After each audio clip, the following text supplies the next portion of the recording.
হচ্ছে এই যে সবাইকে ম্যানেজ করে যে একটা ম্যানেজ ভোট আয়োজন করলো এবং তারপর যে জনাব তারেক রহমান প্রধানমন্ত্রী হলেন, হওয়ার পরপরই কিন্তু অরিজিনাল চেহারাটা বের হয়ে এসেছে। যেটা আমরা আগে আশঙ্কা করছিলাম এবং আগে থেকে দাবি করছিলাম যে জাতীয় নির্বাচনের পূর্বে গণভোট আয়োজন করতে হবে। আমরা কিন্তু বাংলাদেশ জামাত ইসলামীর নেতৃত্বাধীন তৎকালীন 8 দল, বর্তমানের 11 দল, আমাদের একটা বড় দাবি ছিল গণভোটটা আগে হতে হবে। কারণ তখনই আমরা এটা চিন্তা করছিলাম যে বিএনপি যদি ক্ষমতায় আসে কোনো কারণে, তারা জুলাইকে অস্বীকার করবে, তারা গণ অভ্যুত্থানকে অস্বীকার করবে। তাদের সামনে একটাই কুরআন আছে, বাইবেল আছে, তার নাম হচ্ছে সংবিধান। যে কোনো বিষয় আসবে আপনারা দেখবেন সামনে তারা সংবিধানকে দাঁড় করিয়ে দিয়েছে।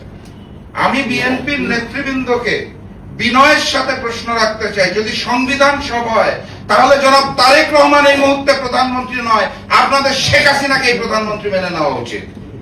সংবিধান মেনে যদি চলতে হয় তাহলে এই নির্বাচন অবৈধ, অন্তর্বর্তী সরকার অবৈধ, আমরা যা করেছি সবই অবৈধ। তো সেই জায়গাটার থেকে বিএনপি নেতৃবৃন্দকে আমি বিনয়ের সাথে অনুরোধ করব, এখনো সময় আছে সংস্কারের জন্য, ভবিষ্যৎ বাংলাদেশের জন্য।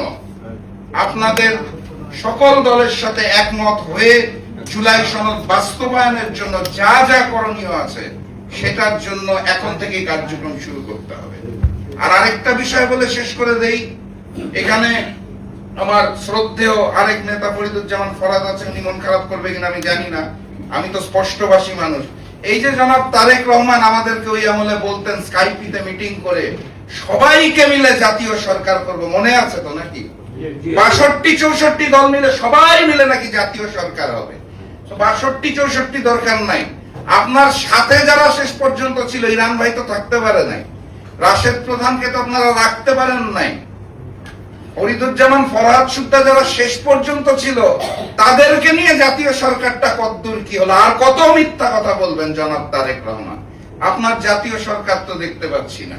তো ওই যে মিষ্টি মিষ্টি কথাগুলা বলেন, বলে এই যে ফরিদুজ্জামান ফরহাদ, সৈয়দ এহসানুল হুদার মতো জাতীয় নেতাদেরকে 20 টাকার ফর্ম ফিল আপ করে নিজ দল বিলুপ্ত করে যে আপনার দলে ঢুকালেন, ধানের শীষে ভোট করালেন, তারপর যে আর খোঁজ খবর নাই, বাকি যাদের নমিনেশন দিলেন না, সেই জাতীয় সরকারটা কবে হবে?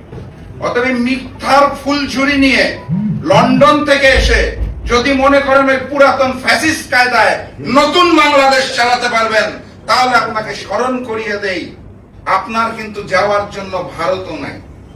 শেখ হাসিনা তো ভারতে গিয়েছিল, আপনার যাওয়ার জন্য কিন্তু ভারত নাই। রিটার্ন টিকিট রেডি করে তারপরে ফ্যাসিবাদী কায়দা শুরু করবেন, কারণ বাংলার মানুষ রক্ত দিতে শিখে গিয়েছে, নতুন ফ্যাসিবাদ আর জন্ম হতে দিবে না ইনশাআল্লাহ। আবারও দেখা হবে, আবারও কথা হবে ইনশাআল্লাহ।